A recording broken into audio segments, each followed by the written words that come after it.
My name is Abdul Basit, and I want to tell you about my journey, how I learned to speak English with confidence. I didn't grow up speaking English, but I found simple and smart ways to become better at it. Today, I'll share with you the best tips that truly worked for me. Listening like a child. I started listening like a child learns. When I first moved to the US, everything felt new, loud, and strange. People spoke so fast, their words blended into each other, and I often wondered, was that even English? I remember walking through the grocery store with a small notepad in my purse. I'd write down words I overheard, words like checkout, receipt, clearance, and aisle. I didn't know how to say them out loud, but I tried to guess what they meant. In the beginning, I felt like I was standing outside of a party with the door closed. I could hear laughter, music, and voices, but I couldn't understand the words. I didn't want to feel that way forever. I didn't want to feel invisible in a world full of people. So, I made a decision. I would learn English not like a student, but like a baby. Babies don't start by speaking. They listen. They listen to their parents, their siblings, the sounds around them, and slowly, they begin to copy. I wanted to copy that same process. I started by watching children's cartoons and simple shows. I picked ones with bright colors and clear voices. One of the first shows I watched was a little animation where a boy talks to his dog. They would say things like, "Let's go to the park," and, "I'm hungry. Let's eat." At first, I didn't understand all the words, but the pictures helped. I could see what was happening and match it with the sounds. I didn't just watch once and move on. No, I watched the same episode again and again. The first time, I just watched. The second time, I tried to listen for words I remembered.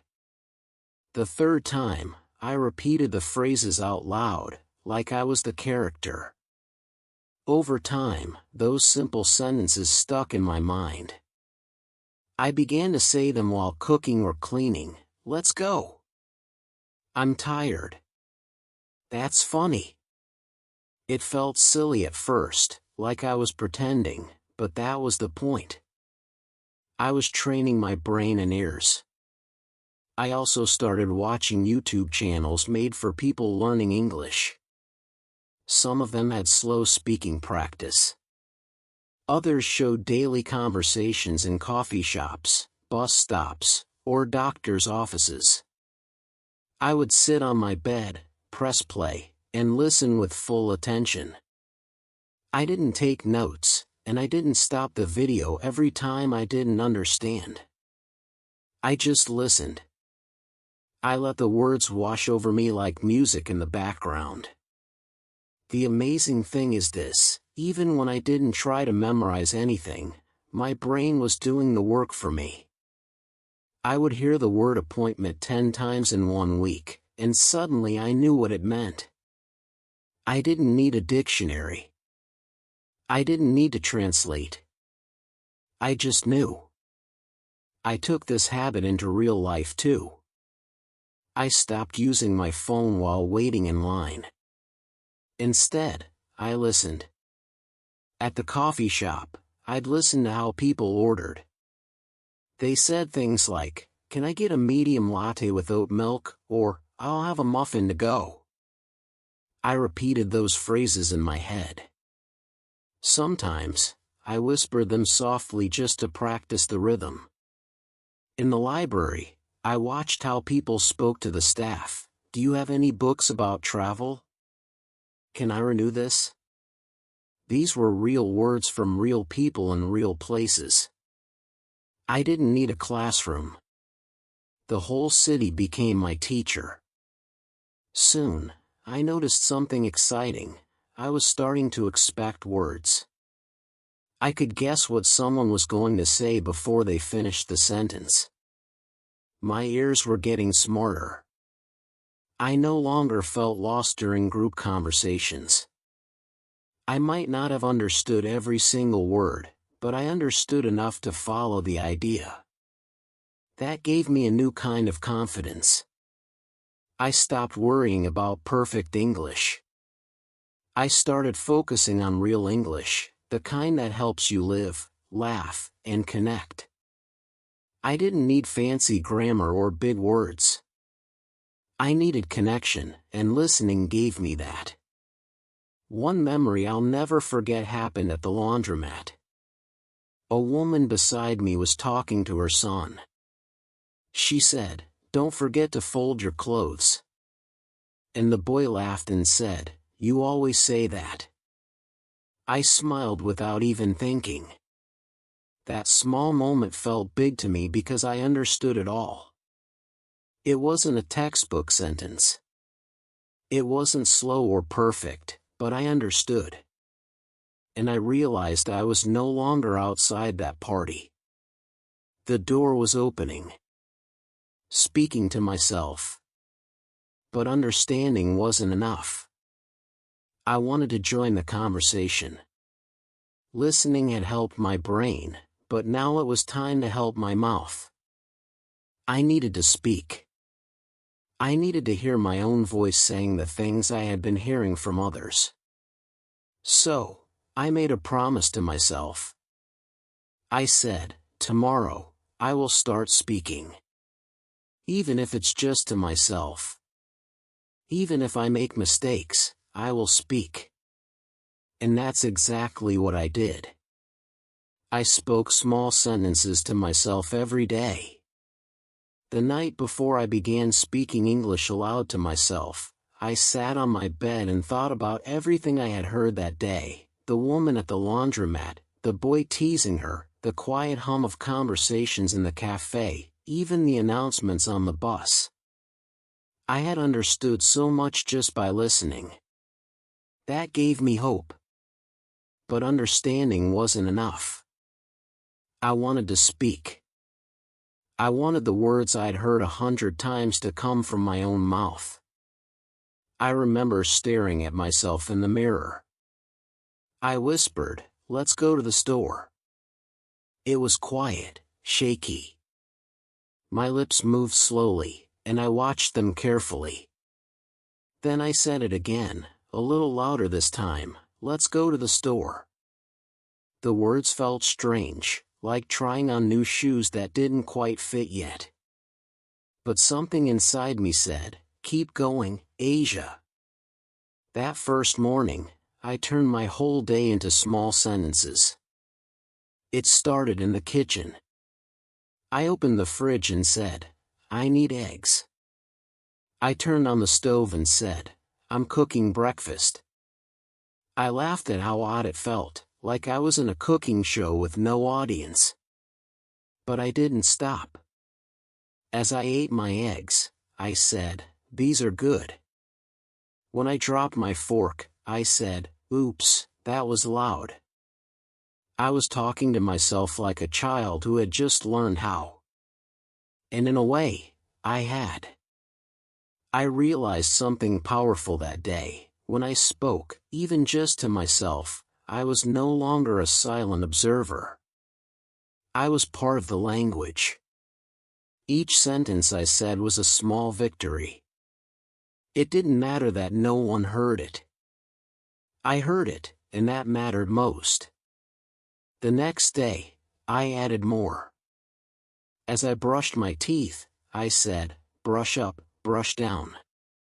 Almost done. I looked at my sleepy face in the mirror and said, "You can do this." Those tiny phrases became my practice ground.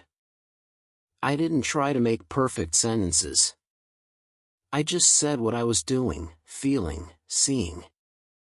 When I left the apartment, I said, "Keys, phone, purse, ready." I caught the bus and whispered, "The bus is late." I looked at the sky and said, "It's cloudy today." It was like building a bridge one word at a time.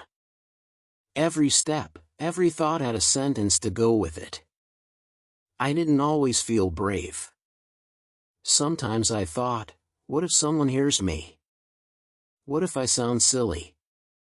But then I remembered something I had seen in one of the English videos: you don't need to be perfect. You just need to be present. That stayed with me. So I kept going. I made it a game. I picked 3 objects each day and said something about them. The chair is brown. The window is open. My shoes are old. These were not deep sentences, but they were mine. After a few weeks, something amazing started to happen. I wasn't just saying random sentences anymore. I was starting to think in English. It happened slowly, without force. I'd look at a cup and instead of thinking taza, I thought cup. I'd see a door and think open the door. The voice in my head was changing languages. It surprised me the first time I caught myself doing it. I was walking through a park and I thought, that dog is fast. I stopped. I smiled. I said it out loud, that dog is fast. And it felt easy. Speaking to myself became a part of my life. It helped me feel less alone during long days. And slowly, it prepared me for real conversations. Practicing with my phone. One afternoon, I was walking past a bakery when a lady asked me, "Do you know where the library is?" My heart jumped. I opened my mouth, and the words came out almost by themselves. Yes, it's across the street, next to the post office. She smiled, said, "Thank you," and walked away. I stood there stunned. I just answered someone in English without planning, without fear. All those small sentences I had whispered in private gave me that moment. They had built a strong foundation, like tiny bricks forming a wall. Each phrase added to my courage. That day, I went home with a new goal. I said to myself, now it's time to practice longer sentences. And I did. I started describing more. Instead of saying, "The sky is blue," I said, "The sky is blue today, and it makes me feel happy." I wasn't just speaking facts, I was speaking feelings. I said, "I miss my family. I hope I get better at this. I'm proud of myself." Those were real thoughts, and I gave them a voice. Sometimes I made mistakes. I said the wrong verb. I used the wrong word. But it didn't matter. I corrected myself kindly. I said, "Oops, not go." Went. I went to the store. In time, I created a little habit. At the end of each day, I would sit on my bed and talk to myself for 2 minutes. I'd tell myself what happened that day. Today was busy. I worked a lot. I saw a funny dog in the street. I felt tired in the afternoon. But now I feel okay.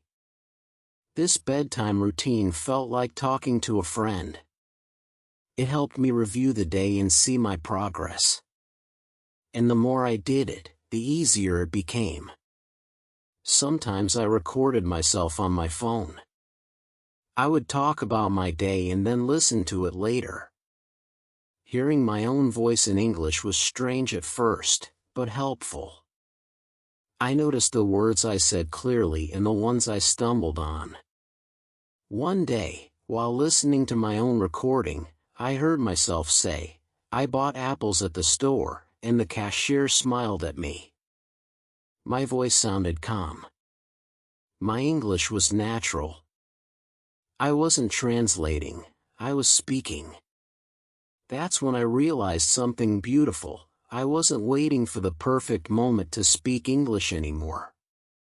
I was creating those moments every single day, just by talking to myself. And this habit changed me. It gave me the strength to start practicing with other people. At first, I still felt nervous, but I knew I had the words inside me. They just needed a chance to come out. So I made another promise to myself. I said, tomorrow, I will try to practice English with someone else. Just one sentence, just one try. Because after speaking to myself for so long, I knew I was ready for the next step. I practiced with my phone like it was a real person. That night, after I made a promise to speak with someone in real life, I couldn't sleep. I kept thinking about it. What if I forget the words? What if they don't understand me? What if I freeze? The fear was real, but something stronger had grown inside me, desire, a real, deep desire to speak English, not just to myself anymore, but to others. Still, I needed to take one more step before talking to people. I sat on my bed the next morning, holding my phone in both hands. It was quiet in my apartment, and I felt a little silly. But I remembered something I saw once in a video where someone said, if you're too scared to speak with people, start by speaking to your phone. Pretend it's your friend. That stuck with me. So I opened the camera, switched it to video mode, and pressed record. I stared at the screen. My own face looked back at me. It felt strange at first, but then I smiled and said, "Hello, Asia. How are you today?" Just that small sentence made me blush. I laughed, but I didn't stop. I answered myself, "I'm good today. I had eggs and toast for breakfast. I slept okay, and I want to practice English." I paused the video and played it back. I listened closely. My voice sounded a little shy, a little unsure, but it was mine, and it was in English. That made me proud, so I decided to do it again. I hit record and said more this time. I talked about the weather. It's cloudy outside. I think it will rain. I forgot my umbrella today, but maybe I won't need it. Then I imagined someone replying to me. I made up the answers and kept the conversation going. I said, "Oh, really? You like rainy days?" Then I'd smile and say, "Me too. It's peaceful." It was like acting out a play where I played both parts. It felt silly at first, but it worked. I was practicing real conversations. I was imagining the questions and thinking of answers. I wasn't reading from a book, I was thinking, feeling, speaking. Every day, I sat down with my phone and made little video chats. I would talk about my day. I'd say, "Today I went to the park. I saw kids playing with a red ball. I sat on a bench and watched them. It made me smile." Then I'd pretend my phone asked, "Did you talk to anyone?" And I would say, "No, not yet, but maybe tomorrow I will." I'm practicing. Each time I did this, I felt my confidence grow. I started adding more emotion to my words. I would smile when I said something happy. I'd frown when I talked about something sad. I was learning how to use tone, not just words. Sometimes I even practiced arguments or funny conversations. I'd say, "No, I don't think pineapple belongs on pizza." Then I'd laugh and pretend someone said, "Why not?" And I'd reply, "Because it's too sweet. Pizza is not a dessert." It was fun. And it kept me going. After a few weeks, I didn't need to think so hard. The words came faster, the pauses were shorter, my sentences became longer, and the most beautiful part, I was no longer scared of my own voice. One evening, I watched one of my early recordings. I saw a shy girl whispering short phrases. Then I watched my most recent video. I was smiling, speaking clearly, and using full sentences. I said things like, "Today I saw a woman walking 5 dogs at once." It was funny. One of the dogs stopped to sniff everything, and the others pulled her forward. I laughed at myself. I sounded like someone telling a story to a friend. That's when I realized my phone had become my practice partner. No judgment, no pressure, just me and my voice growing stronger every day. Sometimes I even used the voice recorder app instead of the video. I would close my eyes and just speak. I described everything around me. I'm sitting on my couch. The blanket is soft. I can hear birds outside. It made me more aware of my surroundings and helped me find the right words. Other times, I would pretend I was making a phone call. I'd hold the phone to my ear and say things like, "Hi, it's Asia. How are you?" I would imagine the other person answering, and I'd reply, "I'm doing great, thanks. I just wanted to say hello and ask how your day is going." I repeated these fake phone calls often. Each time I tried different topics. Sometimes I talked about shopping. I went to the store, and they had a sale on oranges. Other times I talked about plans. I'm thinking about going to the movies this weekend. All these small role plays helped me feel less nervous about real conversations. One morning, while I was recording a pretend phone call, my neighbor knocked on the door. I quickly stopped the recording and opened it. She asked if I had any extra batteries for her flashlight. I froze for a second, then said, "Yes, I think I do. Let me check." I found the batteries and gave them to her.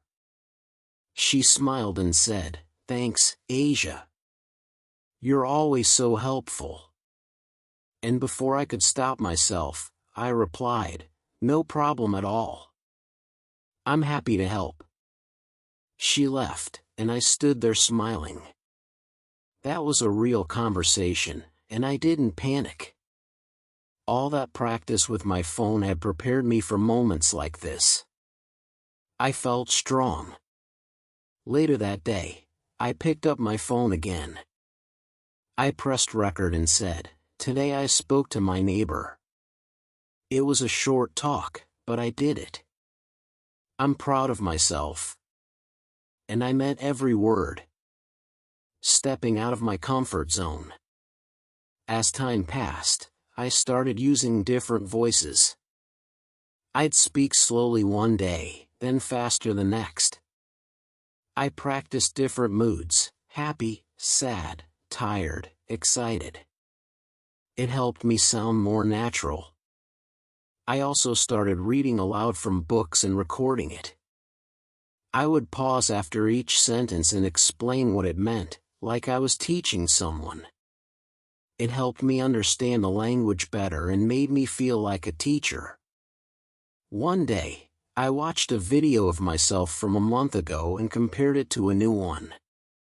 The difference was clear. I had better rhythm. My words flowed. My face was more relaxed. My eyes were brighter. And my fear was gone. That's when I said to myself, "Now it's time. I think I'm ready to talk to someone real, not just my phone." Because I knew the words. I had practiced them. I had heard myself say them again and again, and my phone had been my quiet, patient friend through it all. I smiled as I put my phone down. It had helped me grow.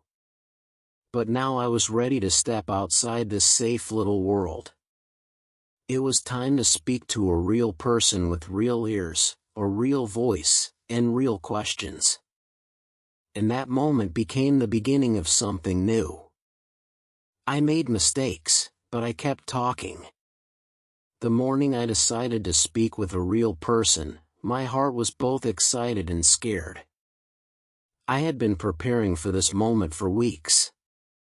All those times talking to myself, all the pretend phone calls, all the sentences I whispered into my phone while lying in bed at night, it had all led to this. But now, standing in front of my mirror, practicing how to say, "Hi, how are you?" out loud, I realized that practice is never quite the same as the real thing. Still, I knew I had to do it. I couldn't hide behind my phone forever. I had come too far to stop now. There was a little bakery just 2 blocks from my apartment. I had walked past it many times. The lady who worked there always smiled, and I remembered once she complimented my scarf. That day, I decided it would be the perfect place to try. I could buy a muffin and maybe say something more than just thank you. As I walked down the sidewalk, I kept repeating my lines. "Hi, I'd like a blueberry muffin, please." I said it over and over in my head, just like a song. When I pushed the door open, the bell above it chimed. The sweet smell of bread and cinnamon filled the room. My heart pounded in my chest. I stepped up to the counter. The woman smiled, just like she always did, and said, "Good morning. What can I get for you?" I opened my mouth and said, "Hi, I would like a a blueberry muffin, please." My face turned hot. She smiled kindly and said, "Blueberry muffin? Sure thing. 1 or 2? 1, I said quickly. Would you like coffee with that?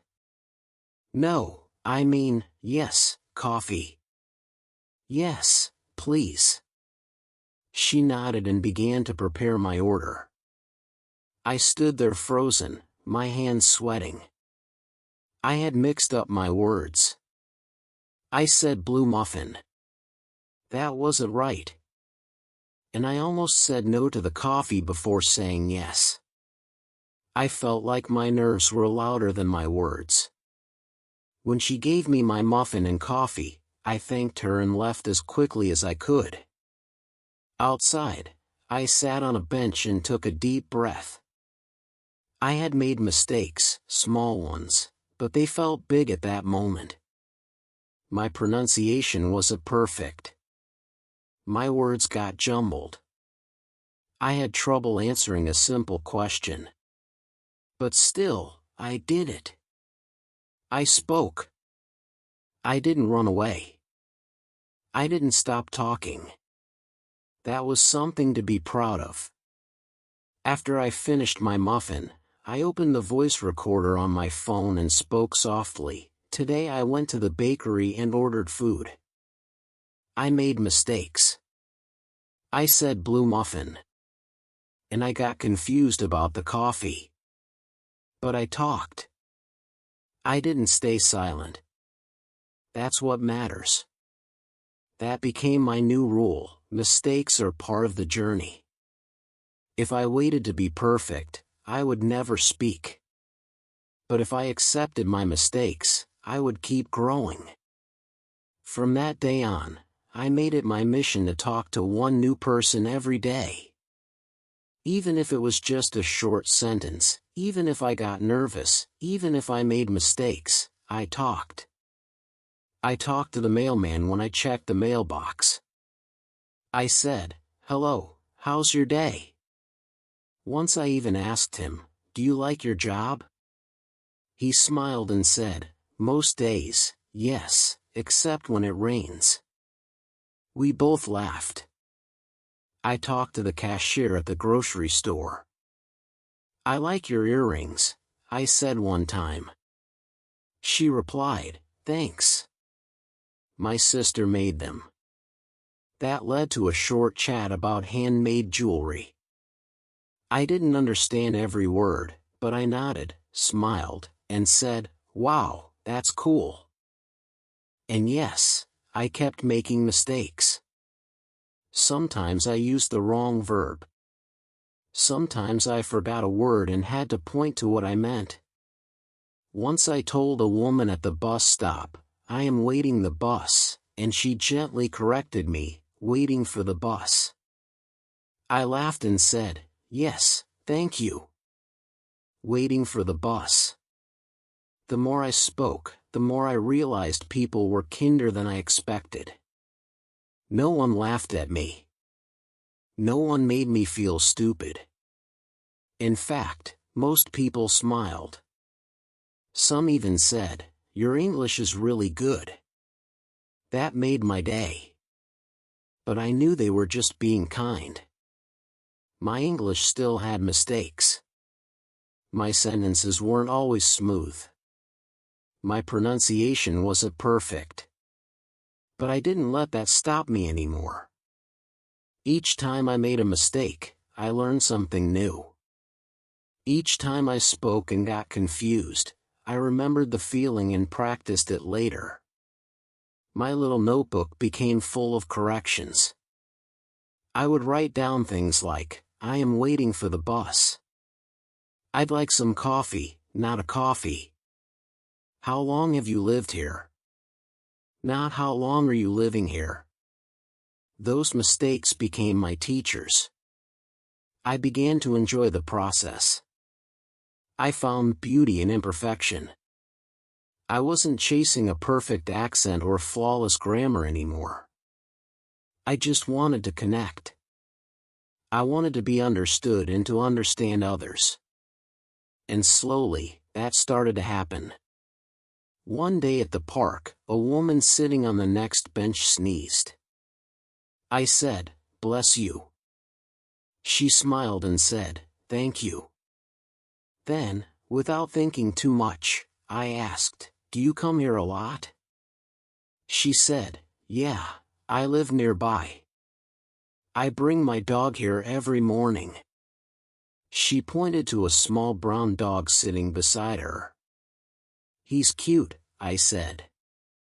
She laughed and said, "Thanks. His name is Peanut." I smiled. Peanut is a good name. We talked for 5 minutes. She spoke slowly, and I tried my best to answer. I made a few mistakes, like saying, "I have come here yesterday" instead of "I came here yesterday." But she didn't mind. We just kept talking. When I left the park that day, I felt taller. Not because I stood straighter, but because I felt braver. I had spoken to someone for 5 full minutes.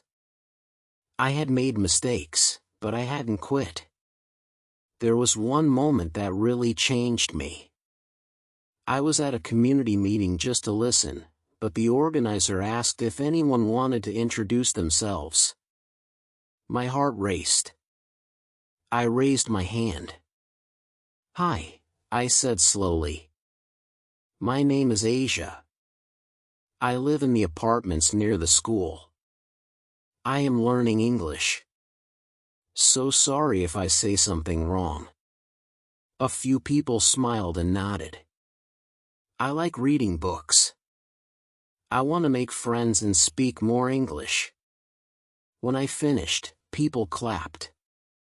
Someone said, "You're doing great. Keep going." And I smiled the biggest smile of my life. That moment was not perfect. I spoke slowly. I paused. I searched for words. But it was real. It was honest. And I was proud. I began to see my mistakes as little marks of bravery. Each one showed I was trying. Each one proved I wasn't hiding anymore. One day, I even joked with a friend I met at the library. I said, I make so many mistakes in English, I should write a book, How Not to Say Things. She laughed and said, that's the best way to learn. I laughed too, because it was true. English wasn't about getting everything right. It was about keeping the conversation going even when things got messy. That became my new goal. I told myself, don't aim for perfect. Aim for connection. So I kept talking, even when I mixed up he and she. Even when I used the wrong tense. Even when I forgot a word and had to use my hands to explain. Even when someone said, sorry, what did you say? And I had to try again.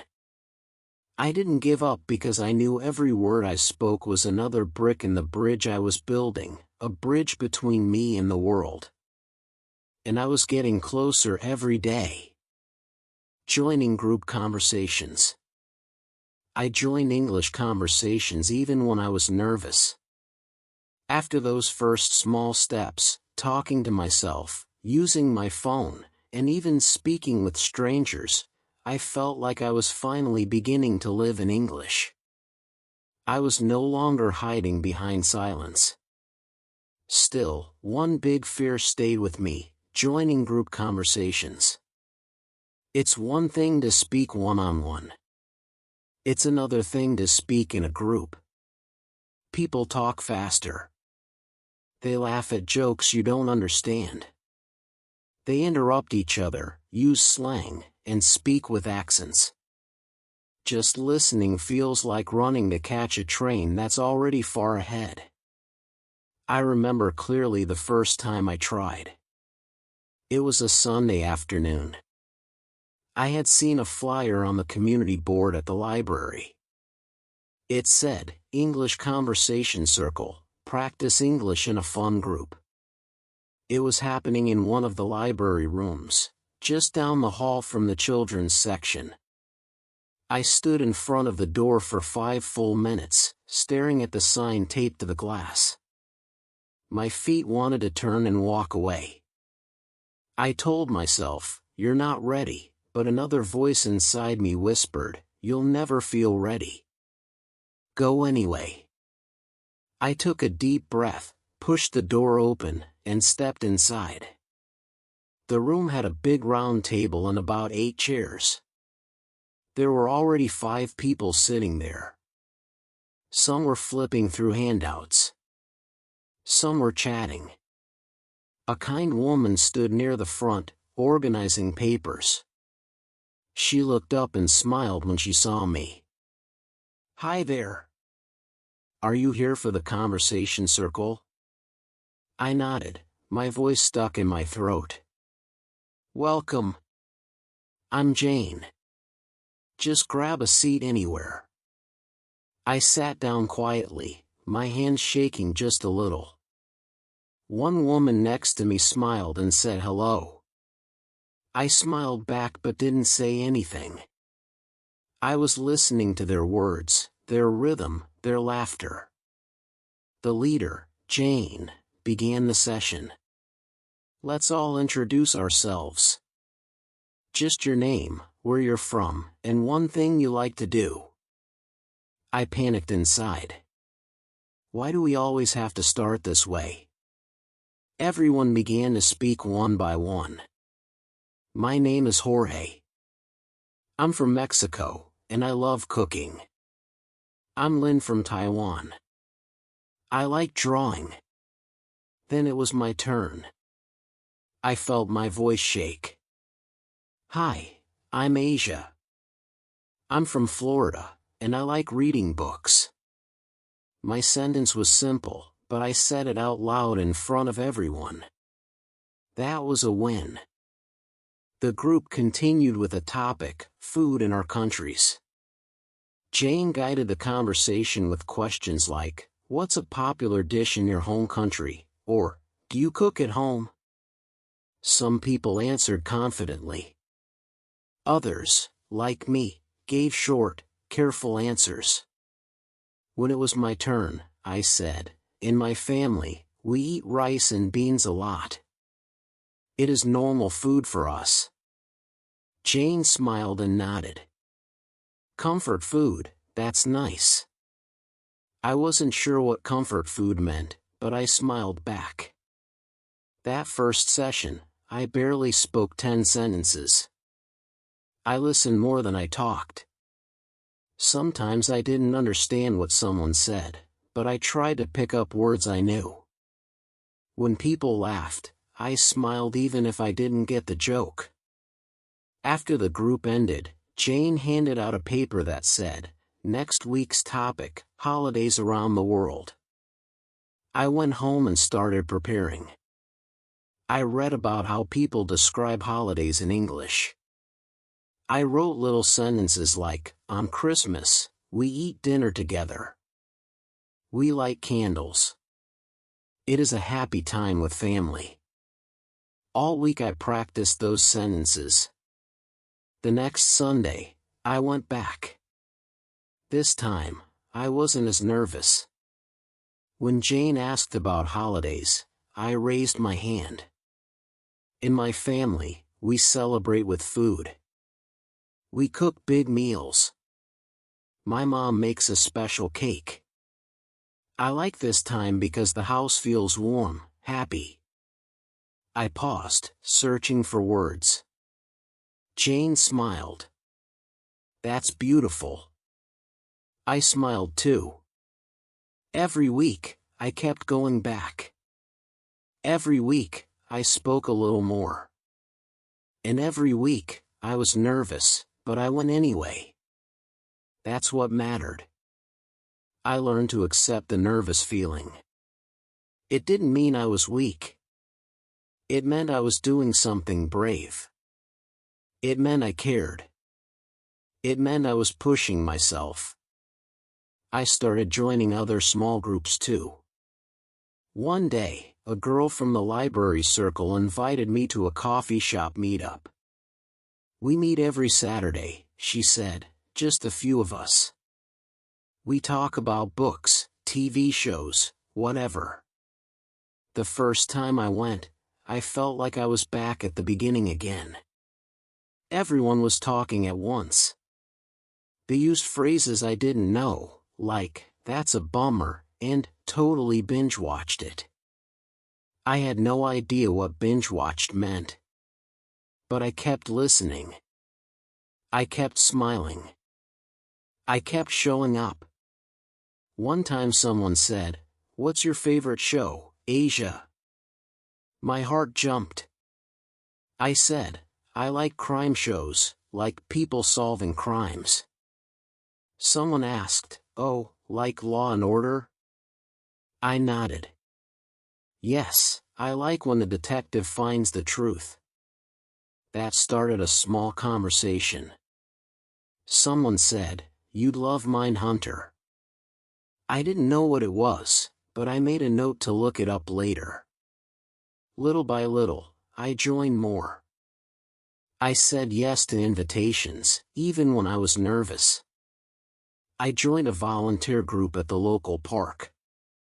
Once a month, we cleaned up trash and planted flowers. People talked while working. They asked me questions like, "Where did you grow up?" or, "Do you have family here?" At first, I answered simply, "I grew up in Miami. My parents live there." But later I added more, "My dad has a garden. He grows mangoes." I miss the mangoes a lot. People laughed and said, "Fresh mangoes. You're lucky." I wasn't just speaking, I was connecting. I joined a Zoom book club that met online every other week. Sometimes I didn't understand the deeper meaning of the book, but I shared what I could. I would say, "This part made me feel sad," or, "I liked the way the character changed." And again, I was nervous every single time. But I went anyway. I reminded myself that English wasn't something you finish learning. It was something you live in, something you grow into. The nerves never fully disappeared, but they got quieter. The more I joined conversations, the more I realized that confidence doesn't come first. Courage comes first. Confidence follows. There were still moments I made mistakes, like the time I said, "I am boring" instead of "I am bored." Everyone laughed kindly, and someone said, "No, you're not boring." I laughed too. Or when I told someone, "I'm excited to meet your husband," but I accidentally said, "your husband" instead of "your cousin." I felt embarrassed, but the woman was very sweet and said, "Well, you'll meet both of them." Instead of running from those moments, I began to see them as part of the experience. Joining conversations became a habit, a brave habit. I didn't always have something smart to say. Sometimes I listened more than I talked. Sometimes I repeated myself. Sometimes I paused for long seconds to find the right word. But I didn't quit. I showed up again and again, and that, more than anything, changed everything for me. Now when I walk into a room where people are speaking English, I no longer feel like an outsider looking in. I feel like a part of the world. A world that once felt far away now feels like home. Because I kept showing up, even when I was nervous.